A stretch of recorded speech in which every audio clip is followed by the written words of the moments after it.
Welcome to Blizzard Fire. We hope this video helps fire up your solution.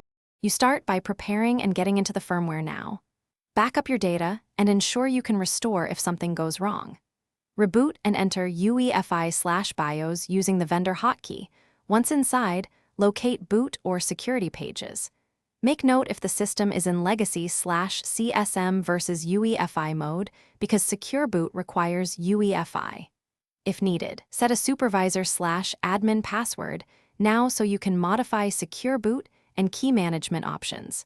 This avoids being blocked later when you try to. Once you are in UEFI and have authority, change the boot mode to UEFI if necessary, then navigate to secure boot settings. Set secure boot to enabled. Choose standard mode for the simplest, vendor-supported key set. If you need custom, enroll the platform key and key exchange keys, follow firmware prompts, or use the vendor's key enrollment utilities. Make sure your bootloader or signed OS is present. Secure boot blocks unsigned loaders. Save changes and reboot to apply the new secure boot state.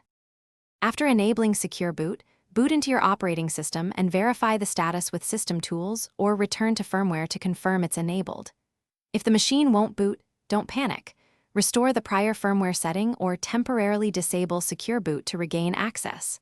Once stable, update the firmware and ensure your bootloader is signed or enroll its keys correctly. Troubleshooting tip: if keys are corrupt or unknown, reset secure boot to factory or clear keys, reapply vendor keys, then re-enable secure boot and test again. Thanks for watching. If you found this helpful, don't forget to like and subscribe.